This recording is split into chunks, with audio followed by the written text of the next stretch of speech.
I'm all set for life, marrying into wealth, while you continue to struggle in your modest existence," Bob sneered, his lips curling into a triumphant smirk. His words, dripping with arrogance, cut through the quiet murmur of the hotel lobby. The sound of his shrill laughter rang harshly in my ears, tainting the serene moment I had been enjoying with my welcome drink. It felt as though he had barged into my carefully rebuilt peace, trampling on it with muddy shoes. I tilted my head, studying him. Where had he managed to find this new wife he was so eager to flaunt? His boast about marrying a president's daughter intrigued me, though I concealed my curiosity beneath a calm expression. Then the name slipped from his lips, Johnson Enterprises.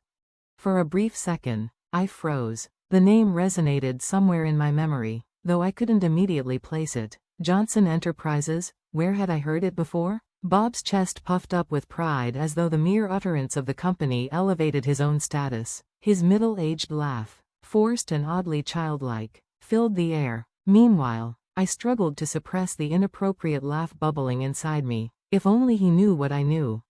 Let me step back. My name is Amy, and I'm 35 years old. For most of my adult life, I had worn two roles, the dutiful daughter of a real estate mogul and the patient, accommodating wife of Bob. My father, a self-made man, was president of our real estate company, and I had been raised with the understanding that one day, the responsibility would fall on me. My daily tasks were administrative, yes, but beneath the surface, I was being trained, groomed, for leadership. Numbers, negotiations, property evaluations, legal frameworks, all of it. I wasn't just shuffling papers, but I kept this side of my life hidden from Bob. He, after all, had only completed high school and was working at a moving company. To Bob, I was Lucky Amy, the woman with a cushy desk job thanks to Daddy's influence. He dismissed my contributions as little more than pencil pushing. I didn't mind his lack of understanding at first. I didn't want to drag the weight of corporate struggles into our marriage. I avoided speaking of the prestigious university I had graduated from or the expectations looming over me as an only child. I tiptoed around his insecurities, thinking that sparing his pride was the best way to keep peace between us. I first met Bob through a college friend. She had hired his moving company during a relocation, and Bob had been the one assigned to her. At first, he pursued her, but when she turned him down, she introduced him to me instead. It wasn't love at first sight, but something about his lightheartedness balanced my seriousness. He laughed easily, something I often struggled with. After several dates, his persistence won me over.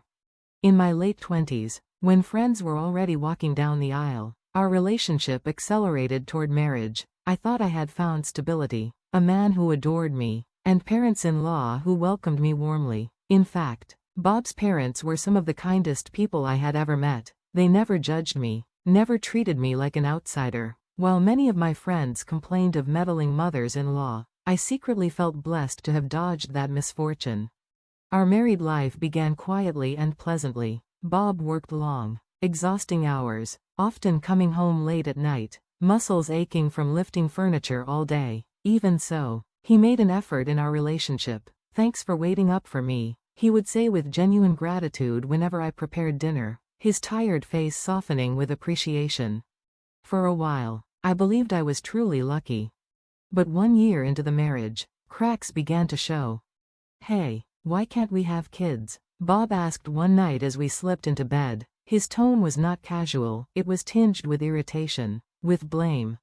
The question struck me. I, too, had thought about children. We weren't actively trying, but I had assumed, with time, it would happen naturally. "It's just bad timing," I said gently. "We've only been married a year. There's nothing to worry about yet." But Bob wasn't reassured. His brows furrowed, and then he rattled off numbers as though quoting a textbook. "Don't you know there's an 80% chance couples get pregnant within the first year if they're not using contraception?"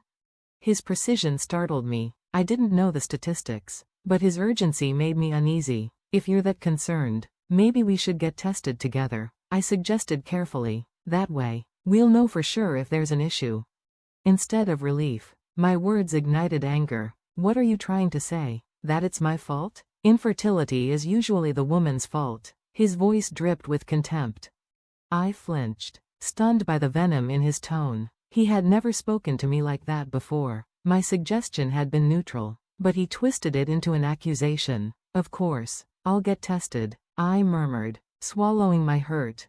I don't have time for that, he continued harshly. I work too hard. You're just an office lady coasting by in your father's company. You don't understand real stress. That night, I lay awake, staring at the ceiling, while he turned his back to me. Something had shifted, and from that night onward, Bob's treatment of me steadily deteriorated. When he came home, instead of, "Thanks for waiting up," it became, "Dinner's not ready yet? What do you even do all day? Useless woman, can't have kids, can't even manage a house properly." I began to tread carefully around him, like a servant anticipating her master's moods. He used alcohol to soothe his temper, and I, in turn, used alcohol to pacify him. The warm, loving husband I once admired now only existed in fragments of memory. But I endured. For 5 years, I endured. I told myself it was just a phase, that stress was clouding his kindness, until the day everything unraveled. After the divorce, I sat my parents down and told them everything. At first, they were shocked, but when I revealed that Bob had been unfaithful, their concern turned into fury. My father's usually calm face darkened with anger, and my mother's hands trembled as she clasped mine tightly. "You did the right thing, Amy," my father said firmly. "No woman deserves to be treated like that," my mother added, her eyes full of compassion but also of rage. They reassured me over and over, reminding me that cutting ties with a man like Bob was the best decision I could have made. Their unwavering support wrapped around me like a warm blanket on a winter's night. Still, even with their comfort, I couldn't silence the hollow ache inside. To cope, I buried myself in work. Day after day, I poured all my energy into managing projects, drafting reports, and learning from my father as he prepared me for greater responsibilities. I convinced myself that if I kept moving forward, I wouldn't have to look back. Before I knew it, an entire year had slipped by. The seasons changed outside my office window, but inside, my life was stuck in a blur of meetings, paperwork, and exhaustion. It wasn't until one quiet evening, as I sat in the living room surrounded by untouched files, that my father approached me. He studied me for a long moment before speaking. "Amy, why don't you take a break?" His voice was gentle yet firm. "Next month will be hectic, and you'll need your strength. Go somewhere new, clear your mind." At first, I resisted. Work was my refuge. But then I saw the genuine worry in his eyes, the same eyes that had guided me through every storm in life. Perhaps he was right. Perhaps I did need to breathe again. So, hesitantly, I agreed. I booked a trip to the Northeast, telling myself it was just a small escape, but secretly hoping it would heal something inside me. The moment I stepped off the plane, a crisp breeze embraced me. The air was cleaner, fresher, as if it carried away the heaviness in my chest. For the first time in months, I felt like I could truly inhale.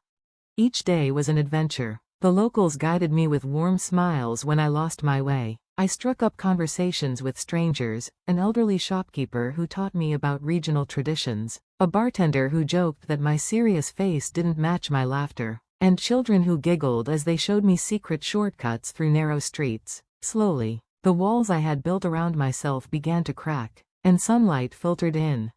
By the time I reached Seattle, I was almost happy. I had reserved a room in the city's grandest hotel, reasoning that if this was my first solo trip, I should treat myself. After checking in, I sank into a plush chair in the lobby, sipping a welcome drink. The marble floors gleamed, the chandeliers sparkled, and I felt, for once, at peace. I even joked silently to myself, maybe I should just move here. That's when I heard it. A voice. Too familiar, too sharp. "Ha, well, what are you doing here?" My blood ran cold. I turned, and there he was, Bob, my ex-husband. Dragging 2 oversized suitcases, his face flushed with false pride, and clinging to his arm was a girl who couldn't have been more than her early 20s. She was striking in a garish way, thick makeup, bright red nails, and a short skirt that seemed absurd in the chilly weather. My stomach twisted. "Why are you here, and who is she?" The words slipped out before I could stop myself. Bob grinned, puffing his chest like a man who thought he'd won some grand prize. Oh, let me introduce you. This is Julie, my new wife. We're on our honeymoon. Can you believe it? She's a businessman's daughter, a president's daughter. Actually. He was glowing, practically spilling every detail without being asked, as though he needed me to know how well he thought his life had turned out. But the name, Julie, my heart dropped. So she was the woman from those late-night calls. Julie's gaze swept over me, cruel amusement in her eyes. Bob, is this your ex-wife? She looks old. Hurry up, I'm bored. My jaw clenched. Bob only smirked and pulled her closer, his arm wrapped around her waist. Yeah, Amy, I'm set for life now. Marrying into money is the way to go. You can keep living your little poor life. His shrill laugh echoed through the elegant lobby, shattering the peace I had been savoring moments before. Guests turned their heads, frowning. I forced myself to stay calm. And which family is she from, exactly?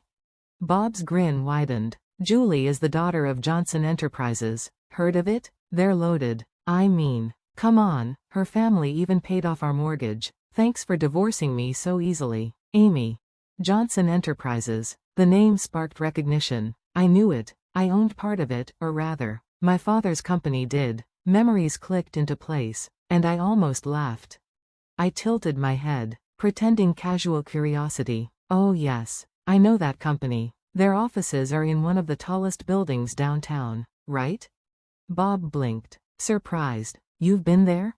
Yes, I said smoothly. That building is part of our real estate portfolio. My father purchased it years ago, about $200 million, if I recall correctly. Their smug smiles faltered. Julie raised an eyebrow. Suspicious. What are you talking about? Calmly, I pulled out my phone and called my father. Dad, could you send me a copy of the reminder notice for Johnson Enterprises unpaid rent? Within minutes, a message arrived. I held the screen up for them to see, a formal notice, demanding 3 months overdue rent. Julie gasped, color draining from her face. That can't be true. We're doing fine. I sighed. If payment isn't made soon, we'll have no choice but to sue. Business is business, Julie. Bob's face reddened. Lies, you're just trying to sabotage me. You always hated my success. His voice rose hysterically, echoing off the polished marble walls. Memories of every cruel word he had once thrown at me, about my supposed infertility, my uselessness, came rushing back. But this time, instead of shrinking, I stood tall. Success? Bob, do you really think I still care about you? You cheated on me, belittled me, and left me. The only person you've ever cared about is yourself. And now? You've married a girl for her money, only to find her family's company drowning in debt. Pathetic. My voice was calm, steady, liberated. Bob trembled, his fists clenched. You're just a bitter old hag. You'll never have kids, never have love again. I smiled faintly. Oh, actually, I'm 4 months pregnant. My husband and I are very happy. That's why my father insisted I take this trip, to rest before the busy months ahead. The words struck him like thunder. What, pregnant? So it was me all along? I was the reason we couldn't have kids? His voice cracked with disbelief. Julie's eyes widened in horror. You're infertile? Bob stammered, collapsing into himself. No, that can't be. I looked at them one last time, then turned away. This is the last time we'll ever speak. Bob, don't ever involve yourself in my life again. With that, I walked back to my room, leaving their chaos behind.